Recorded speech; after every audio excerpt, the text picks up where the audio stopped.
C'est un gage de bonne santé financière et économique de la communauté, et malheureusement, c'est aussi le sujet sur lequel on constate des dérives de plus en plus fréquentes et les plus importantes au cours du temps, et notamment de relances très nombreuses de l'administration royale face à une absence de reddition des comptes réclamée par les intendants. Notamment Belmont reçoit un nombre de réclamations assez important. Alors, ces évolutions dans la tenue des délibérations et dans la tenue des comptes sont en fait révélatrices d'une situation administrative des gouvernements des différentes communautés urbaines.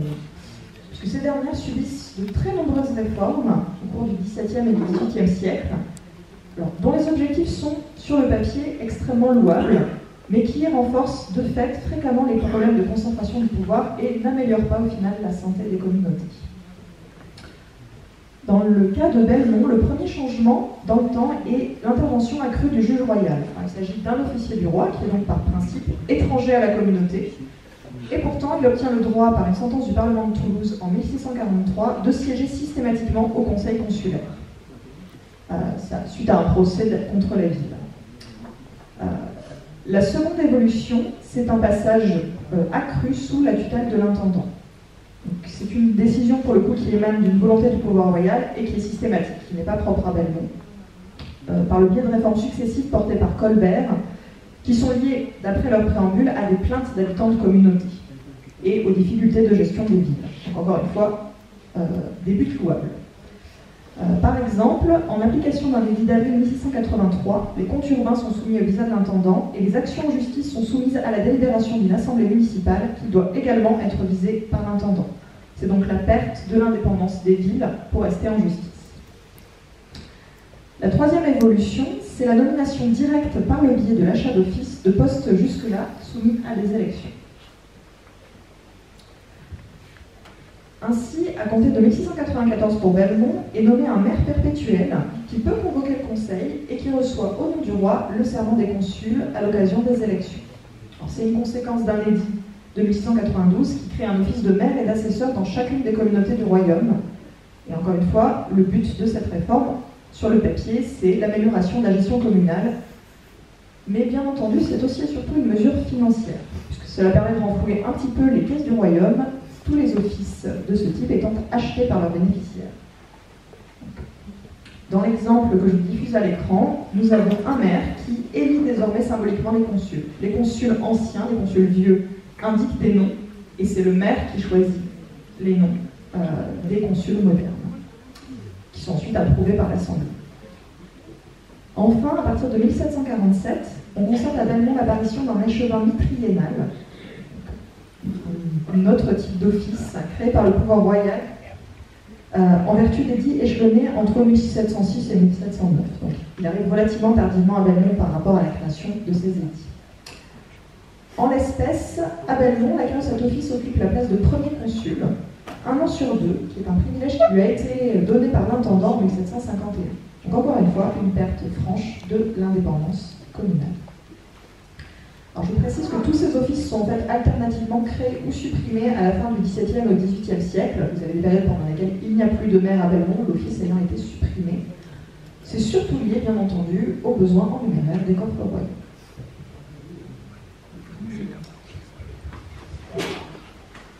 C'est la seule que j'ai transcrite complètement, donc je vous mets la transcription, c'est quand même plus agréable. On constate également, je l'évoquais plus haut, une évolution concrète sur la manière dont la ville s'organise, avec la disparition des assemblées urbaines, et également, en réalité, une disparition des réunions du conseil. Tout ce qui est noté en délibération, en fait, devient de plus en plus rare au fur et à mesure de la période. Alors, j'ai pris 2 années complètement au hasard. En 1657, on compte 29 séances, et en 1762, un siècle après, on n'en compte plus que 9. J'ai vérifié les années autour, ces chiffres se confirment. Donc, on se retrouve dans une situation où le pouvoir est exercé par un tout petit nombre d'habitants, sans aucune traçabilité, et donc sans forcément de compte à rendre. Et pourtant, ces personnes sont toujours, dans les faits, représentantes de la communauté dans son ensemble, selon toujours le même principe de ce qui touche tout le monde doit être approuvé par tout le monde. Ce principe, lui, ne change pas. En outre, les quelques délibérations que l'on note deviennent beaucoup plus précises et se concentrent sur un problème à régler. Comme vous pouvez le voir, cette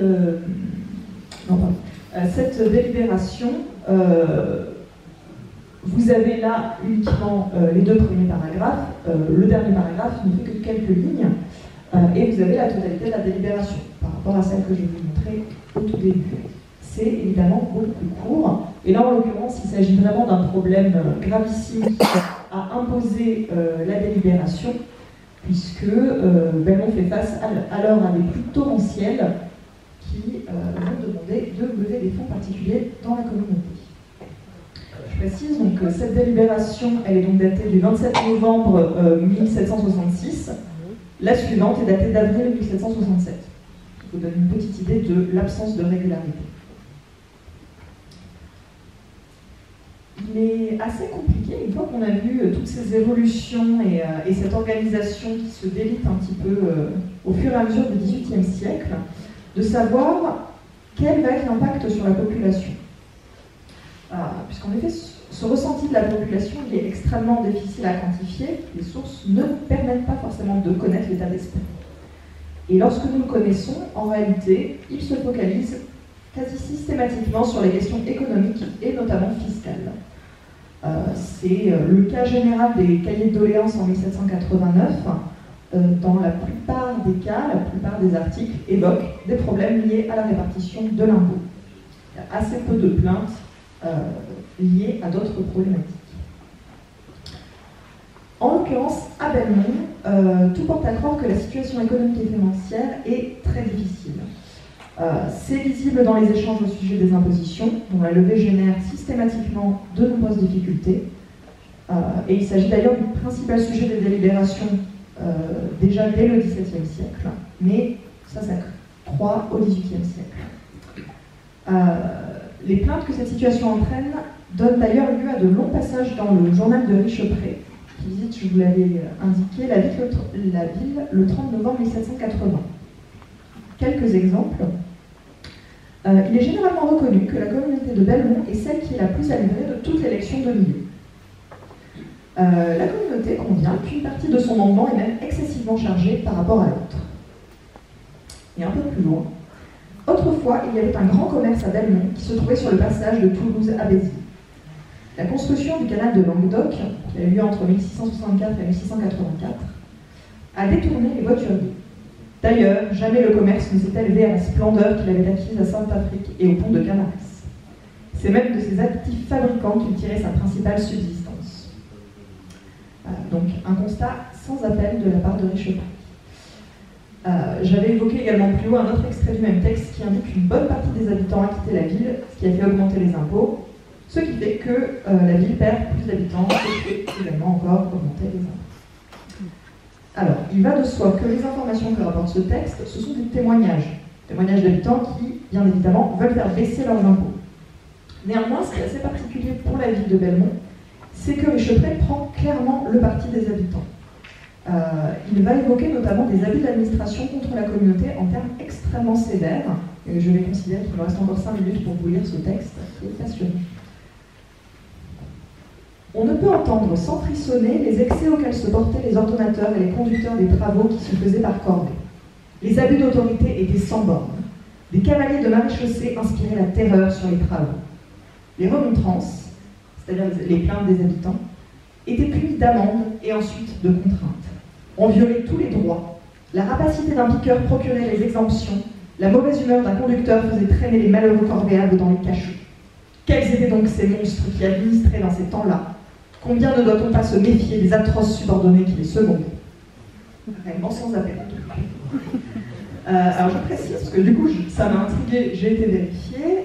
Il semble bien que l'intendant dont il est question, le monstre donc, dont il est question, un certain monsieur Lescalopier, a réellement commis des abus, notamment contre la communauté de Belmont, dans l'imposition de la corvée pour la construction de la route entre Albi et Cévennes. Puisqu'on a notamment aux archives nationales des lettres de Truden, qui était inspecteur général des ponts et chaussées, et qui envoie des remontrances à ce monsieur Lescalopier. Donc, effectivement, les habitants de Belmont avaient bien raison de se plaindre. En conclusion, sur cette note malheureusement un petit peu triste de la fin du XVIIIe siècle, on constate que la communauté de Belmont a subi de plein fouet, et pas forcément de la meilleure des manières, les évolutions sociétales et administratives de la fin de l'Ancien Régime. Alors, son consulat, bien plus récent que bien des institutions comparables en Rouergue, n'aura finalement connu que 2 siècles d'existence. Comparé à Millau, bien évidemment, c'est très peu. Avant de disparaître dans la fondation des communes à la Révolution. C'est pourtant un témoin intéressant de ces évolutions et de ce besoin d'affirmation malmenée des communautés sous l'Ancien Régime. Et en témoigne un élément anecdotique complètement, mais révélateur des profonds bouleversements que vit alors Belmont, puisque ces chaperons mi-partis rouge-et-noir, qui étaient symboliques dès la création du consulat comme l'insigne des consuls et donc le symbole de l'indépendance de la communauté, sont remplacés, disparaissent au milieu du XVIIIe siècle, remplacés par des chapeaux de laine noire, beaucoup plus classiques.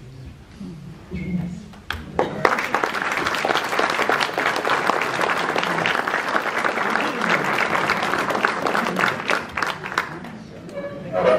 Merci beaucoup. Y a-t-il des questions? Pas de questions. Je vous donne... Eh bien, j'enchaîne. Oui, oui. Je fais beaucoup plus court.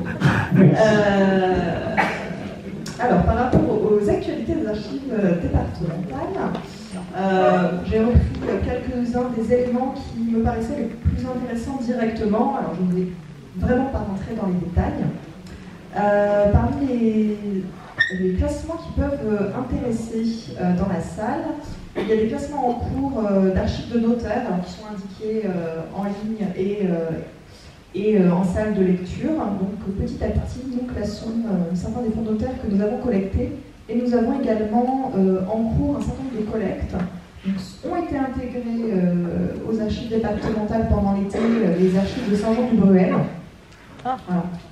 L'étude notariale de Saint-Jean-du-Bruel a versé ses archives.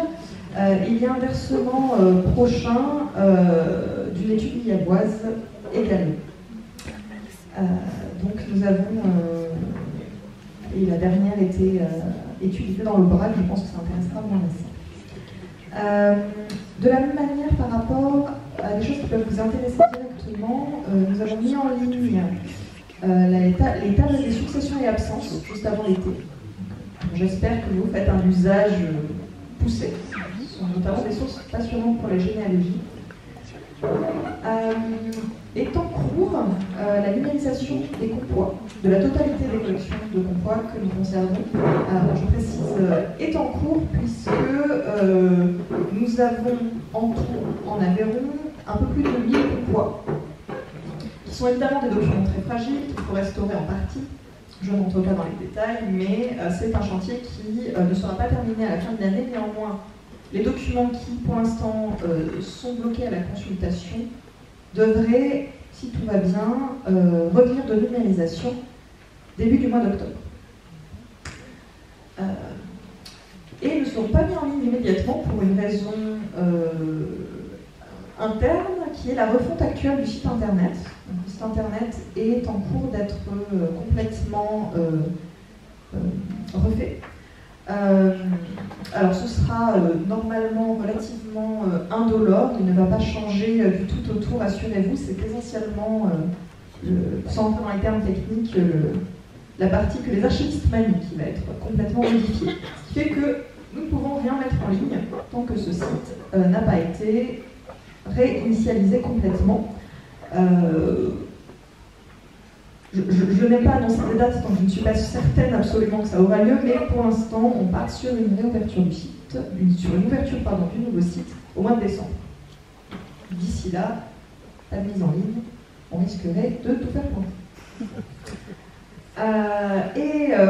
Dans les problèmes dont nous passerions bien, et vous aussi je pense, certains sont peut-être venus en salle récemment et ont constaté une restriction drastique du nombre de documents par levée.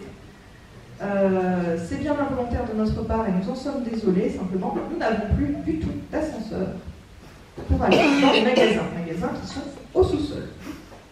Donc j'ai pris la décision de ne pas fermer complètement la salle, ce qui honnêtement était une option dans cette situation.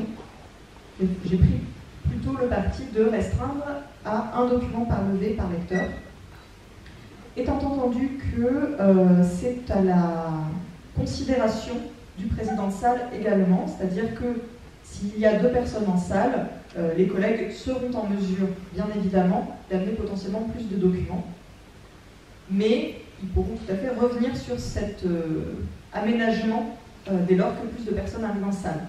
Je pense que vous êtes tous capables de comprendre à quel point c'est un gros problème pour nous. On a vraiment une volonté de rendre le meilleur des services possibles, mais actuellement, ça implique de porter des cartons d'archives à bout de bras sur plusieurs étages.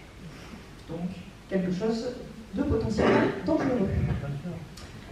Voilà les points principaux que j'avais en tête, mais éventuellement, s'il y a des questions, n'hésitez pas.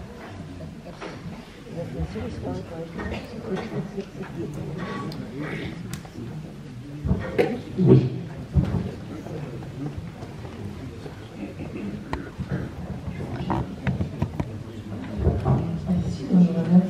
Est-ce qu'on peut avoir le nom du dépôt qui concerne l'Aubrac, s'il vous plaît?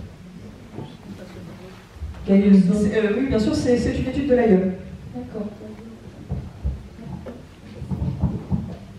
Une autre question? Dont le dépôt est arrivé pendant l'été, donc il ne sera pas accessible tout de suite.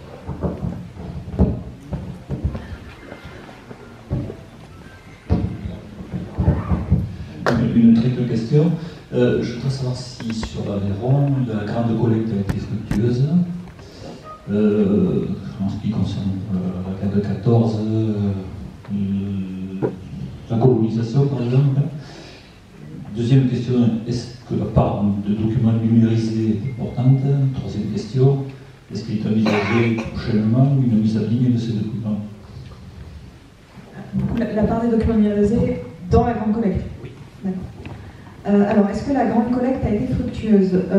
Oui et non, c'est-à-dire qu'elle a été fructueuse surtout sur la grande collecte sur la Première Guerre mondiale. Mais comme un petit peu partout en réalité, ça a été la grande collecte qui a le mieux marché, tout simplement parce qu'elle touchait tout le monde. La part des documents numérisés a été relativement importante, d'autant qu'un certain nombre de documents en fait, ont été confiés pour numérisation mais n'ont pas été donnés. Donc oui, il y a un nombre relativement important de documents. Alors relativement important. Toute proportion gardée, hein. Vous n'attendez pas des milliers d'images non plus.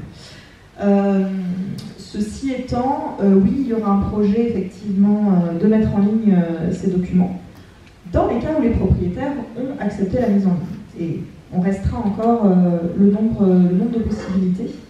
Mais oui, effectivement, on pourra tout à fait, dans le nouveau site internet, être beaucoup plus libre sur ce qu'on mettra en ligne, et donc on pourra enfin mettre en ligne les documents de la grande collecte. Est-ce qu'il y a eu des documents sur la place de la femme en Aveyron? Alors, oui, mais qui sont arrivés en fait bien après la grande collecte. On a des projets de collecte en cours, en fait, par rapport à ça. Et d'ailleurs, si vous avez, je précise que la grande collecte, ça a l'avantage d'être médiatique, donc vous entendez parler.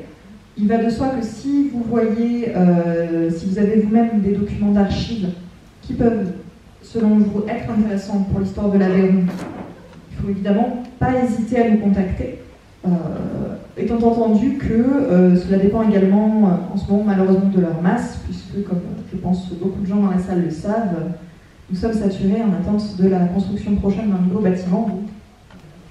Mais sur des petits fonds, nous pouvons tout à fait effectivement envisager des collectes, pour ceux qui le souhaitent. Bonjour, ma question ne concerne pas spécialement les archives de l'Aveyron, mais je voudrais savoir pourquoi toutes les archives départementales n'utilisent pas le même logiciel pour diffuser les numérisations. Parce que alors, si vous allez dans les archives du Gard, je me serais beaucoup La réponse, malheureusement, madame, c'est les marchés publics. C'est les règles administratives qui nous imposent, quand on crée un site internet, de mettre en place un cahier des charges auquel répondent ou pas les entreprises.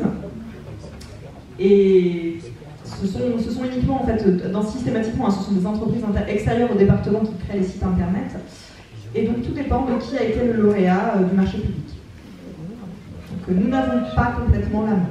Après, nous essayons de choisir les cas qui nous paraissent les plus, adaptés aux besoins. Si vous avez des doléances par rapport à certaines archives, honnêtement, n'hésitez pas à leur dire, parce qu'il est possible qu'elles soient prochainement en renouvellement de ce marché public. Donc, ça peut les intéresser de savoir que les lecteurs ne sont pas satisfaits. On aime aussi savoir quand vous êtes content. C'est intéressant pour nous de savoir quand ça ne va pas, bien entendu. Les instruments de recherche en aéro sont parfaits. Non. C'est gentil.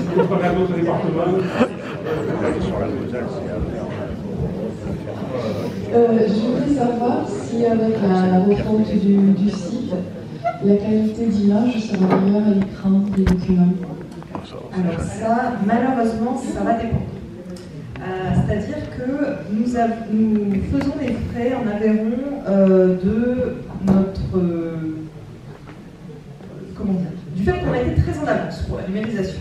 Parce que les numérisations ont commencé en 1999, c'est le premier département de France à commencer à numériser ses collections. Sauf que les qualités d'image produites en 1999 n'ont rien à voir avec les qualités d'image produites aujourd'hui. Donc en fait, quand vous avez des images effectivement qui sont comme ça, fin des années 90, début des années 2000, et en plus issues du microfilm, on a parfaitement conscience qu'elles sont très peu lisibles, la difficulté étant qu'il faudrait, en fait, si on voulait améliorer la qualité des images, tout renumériser. Donc on a le choix en fait actuellement entre soit renumériser tout ce qui est déjà sur le site, ou numériser de nouvelles collections. Une dernière question, parce que c'est bientôt l'heure, vous allez voir. Excusez-moi, bonjour, Hélène Solénia. Je voulais savoir si le lieu de résidence du juge qui surveille les consuls était permanent à Belmont. Est-ce que vous avez une idée du lieu? Non? Ou est-ce qu'on se précise le lieu? Ou est-ce que le lieu qui est précisé est répétitif? Voilà mon idée déjà. Alors, on n'a pas forcément d'indication sur son lieu de résidence, puisque quand il intervient dans les délibérations, c'est en tant que surveillant en quelque sorte des délibérations, et donc c'est la maison consulaire. Pour le coup, la maison consulaire, on sait où elle est, d'ailleurs le bâtiment existe encore aujourd'hui. Alors, la maison consulaire de Belmont, où vous l'avez située? Elle était à côté de l'une des portes de la ville, dont je vais vous dire une bêtise sur le nom de la porte, mais c'est une maison du XVIIIe siècle, qui a priori existe encore aujourd'hui. Bon, oui, je la connais, mais c'est pour savoir s'ils étaient authentifiés, voilà, parce que des fois, il y a des interprétations. Tout à fait. Non, a priori, c'est bien ça. Par contre, par rapport à la résidence du juge en tant qu'officier du roi et en tant que juge, en fait, a priori, les traces que j'ai pu trouver dans les différents procès que j'ai pu voir, c'est en fait au niveau de la communauté de chanoines qui se réunit, et notamment l'exemple du consul emprisonné qui est obligé de faire amende honorable. Il est en fait emprisonné par le prévôt des chanoines dans le donjon, je cite, du prévôt. Bon, parce que c'était par rapport à un endroit où je possède une partie de maison qui s'appelle la cour, la maison de la cour. Et donc, vu à l'intérieur ce que j'ai trouvé ou des traces, c'est une architecture assez